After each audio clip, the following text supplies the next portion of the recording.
History remembers many great empires. We learn about mighty Rome. We hear stories of ancient Greece. We marvel at Egypt's pyramids. We admire the castles of medieval Europe. Their names are written in books. Their victories are celebrated in films. Their rulers are remembered by millions. But what if one of the greatest empires in human history was almost forgotten? Kingdoms appear and disappear. Empires rise. Empires fall. Yet one enormous region remains almost empty.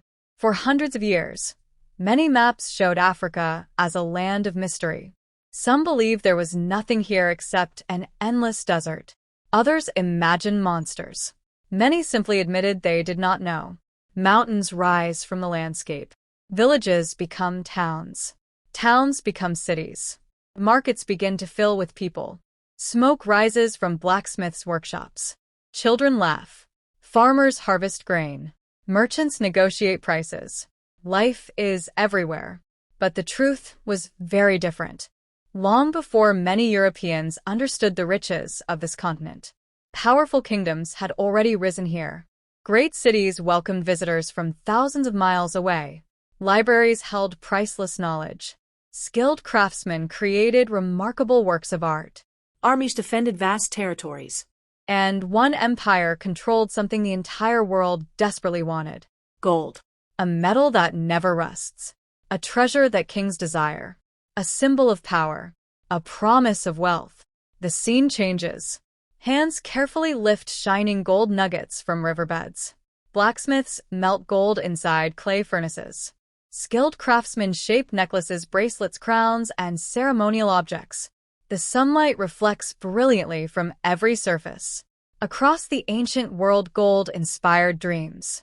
It funded armies, built palaces, rewarded loyalty, purchased peace, and sometimes started wars. Busy markets in North Africa, ships crossing the Mediterranean, merchants in the Middle East, royal courts in Europe. Everywhere, gold is precious. Everywhere, people search for more. But few understand where much of it truly comes from. Finally, the endless sand gives way to green grasslands, powerful rivers, dense forests, bustling towns. Beyond the world's greatest desert, hidden from many foreign eyes, lay one of history's greatest treasures. Birds soar across wide rivers. Elephants move through forests. Farmers cultivate rich soil. Women weave colorful cloth. Ironworkers shape tools with remarkable skill. Children play beneath giant baobab trees. Life flourishes. This was not an empty land. It was a land of builders, farmers, Scholars. traders, Kings. dreamers. Villages grow larger. Roads become crowded. Merchants from distant lands arrive with camel caravans. The sounds of many languages fill the air. Here, gold was not simply a treasure. It was part of everyday life. Morning mist rises over a peaceful river. Men and women kneel along the riverbank. Slowly. Patiently, they wash sand inside wide wooden bowls. Tiny pieces of gold begin to sparkle. One child gasps. The family smiles. Nature has blessed this land.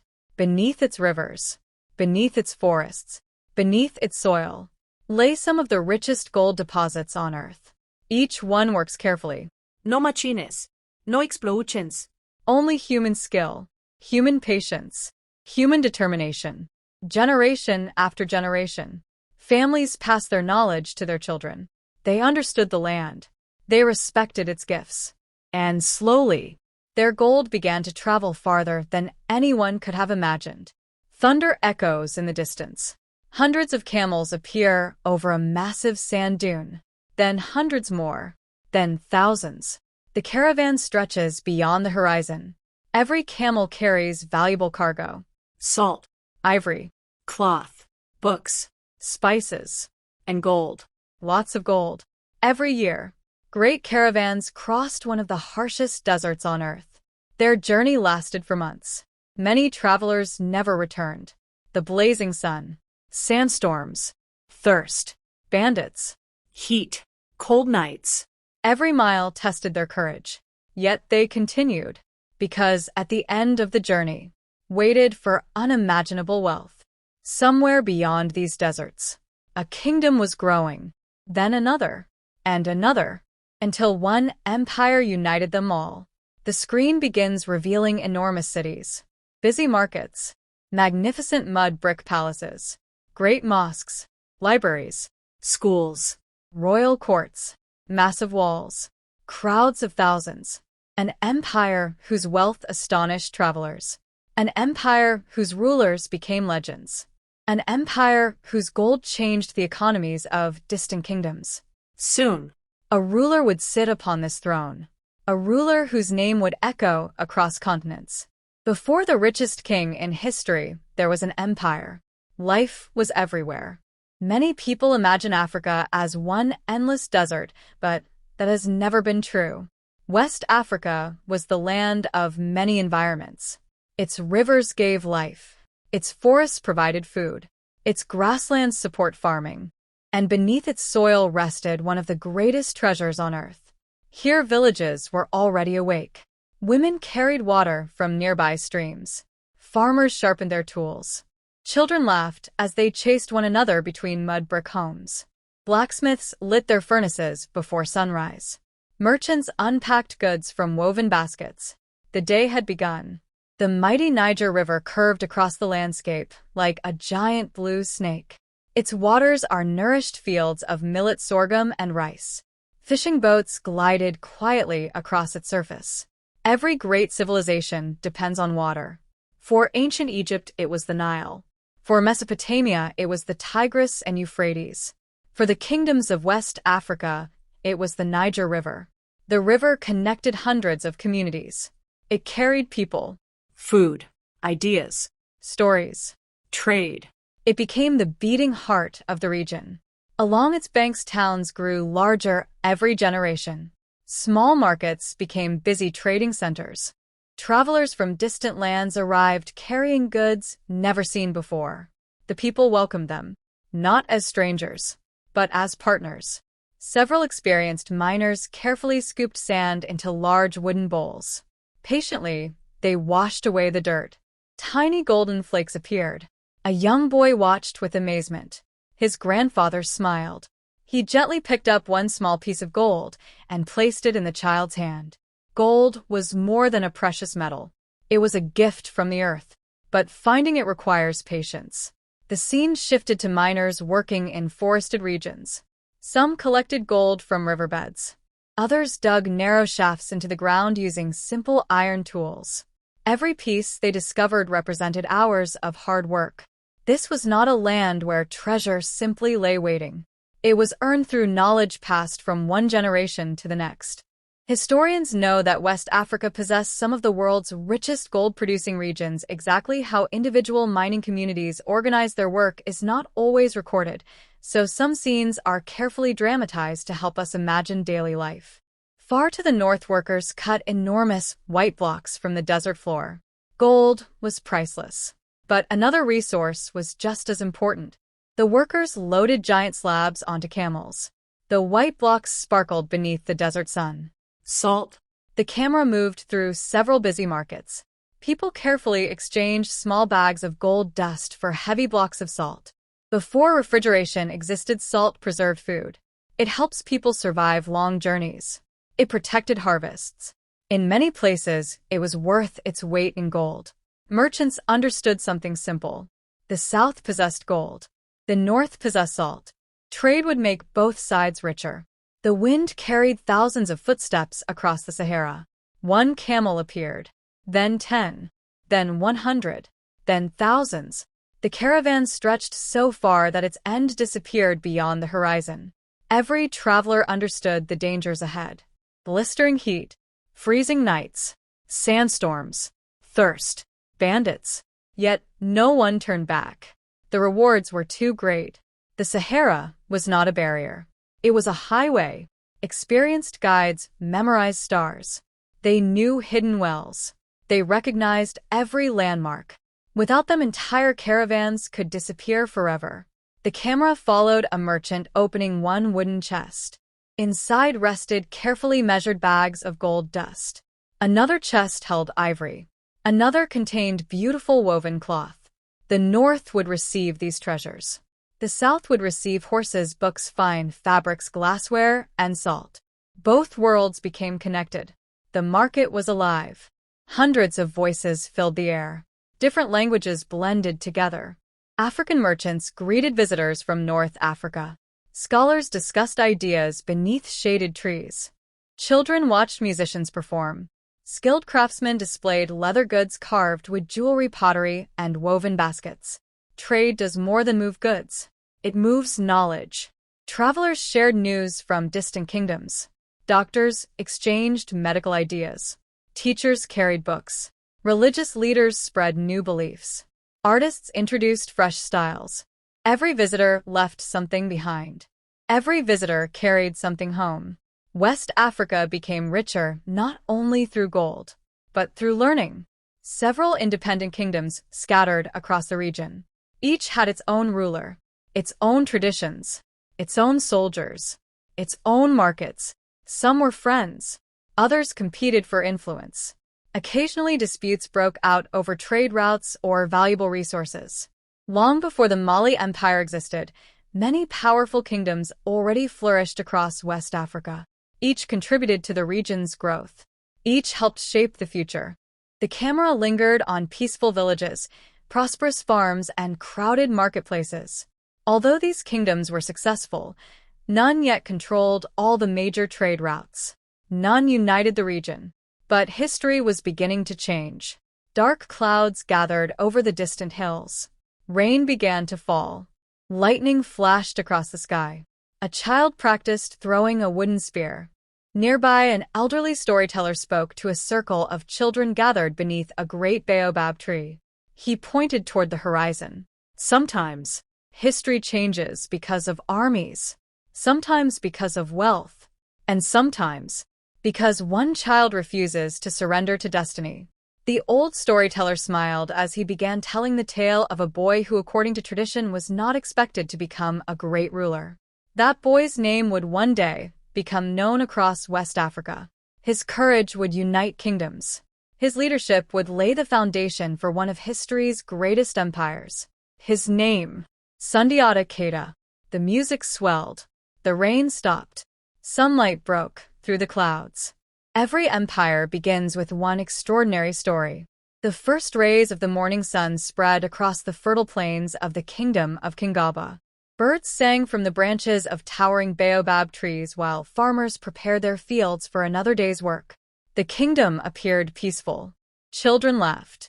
Blacksmiths shaped glowing iron. Women carried baskets filled with grain. Merchants arranged their goods for the morning market. Yet inside the royal palace the mood was very different. King Nair Maghan Khanate, ruler of the Mandinka people, stood quietly on a balcony, overlooking his kingdom. His advisors gathered behind him. One elderly counselor finally broke the silence. "Your Majesty, our neighbors grow stronger every year. If our people remain divided, powerful kingdoms may one day threaten our future." The king nodded. He already understood. Prosperity attracted rivals. Trade routes had become more valuable than ever. Every kingdom wanted control. The future of his people would depend on wise leadership. One evening, travelers arrived from distant lands. Among them was an elderly hunter known for his wisdom. After sharing a meal with the royal court, he spoke directly to the king. "My king," he said quietly, "that no history will remember your family. One day a child born into this kingdom will unite many lands and build an empire greater than anyone can imagine." The palace became silent. The king looked thoughtfully at his guests. Stories like this were passed from generation to generation throughout West Africa. Historians cannot confirm every detail of these traditions, but they reveal something important. The people believed that extraordinary leaders often emerged during difficult times. Whether prophecy or legend, hope had entered the kingdom. Months later, joyful celebrations filled the royal capital. Drums echoed across the countryside. Women sang songs of blessing. The people welcomed the birth of a young prince. His name was Sundiata. No one could know what the future held. To the people, he was simply another royal child. Yet history would remember him differently. Today, historians agree that Sundiata Keita became the founder of the Mali Empire. Much of what we know about his childhood comes from oral tradition, especially the Epic of Sundiata, which has been preserved by generations of storytellers known as griots. An elderly griot playing a kora beside a fire. Children listened carefully. Every word carried the memories of centuries. As the years passed, concerns spread throughout the royal household. Other children ran through the palace gardens. They practiced with wooden spears. They climbed trees. They raced across open fields. But young Sundiata remained unable to walk. His mother watched with quiet determination. Some members of the court whispered that the prince would never become a warrior. Others questioned whether he could ever rule. According to the traditional story, Sundiata faced physical challenges during his childhood. Whether every detail is historically exact cannot be confirmed, but the legend reflects the perseverance that became central to his legacy. The young prince looked through the palace window. He watched other children's training. His face showed disappointment, but not defeat. One evening, Sundiata's mother sat beside him beneath the stars. She placed her hand gently on his shoulder. "My son," she whispered, "people will always judge what they see today, but greatness is measured by what you become tomorrow." The boy listened carefully. Those words stayed with him. Day after day, he refused to surrender. He practiced. He strengthened his body. He believed his mother's faith more than the doubts of others. Sometimes the greatest victories begin long before the battlefield. Sometimes they begin inside the human heart. One morning, according to the famous tradition, Sundiata asked the kingdom's blacksmiths to forge him a heavy iron staff. The craftsmen worked through the night. When morning arrived, they presented it to the young prince. Hundreds of people gathered to watch. The boy grasped the staff tightly. He struggled. His arms trembled. His legs shook. The crowd held its breath. Slowly, painfully, he pushed himself upward. For the first time he stood. Silence filled the air. Then cheers erupted across the kingdom. This dramatic moment comes from the Epic of Sundiata and is widely celebrated in West African oral tradition. While historians cannot verify every detail, the story symbolizes resilience, determination, and the triumph of courage over hardship. Years passed. The once fragile prince became a confident young man. He learned to ride horses. He trained with a spear and bow. He studied diplomacy. He listened to the merchants. He respected elders. He welcomed scholars. More importantly, he learned that a king's greatest strength was not fear. It was unity. Where others saw rival kingdoms, Sundiata imagined allies. Where others saw conflict, he searched for peace. The camera followed him as he visited villages throughout the kingdom. He spoke with farmers. He thanked blacksmiths. He shared meals with ordinary families. The people began to admire their prince, not because of his royal blood, but because he listened. As Sundiata matured, danger grew beyond the kingdom's borders. Powerful rulers sought to dominate neighboring lands. Trade routes became increasingly contested. Some kingdoms formed alliances. Others prepared for war.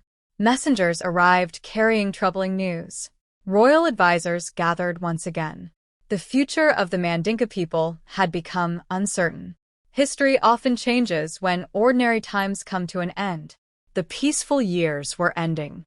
A great challenge was approaching. Before an empire could rise, a kingdom would have to fight for its future.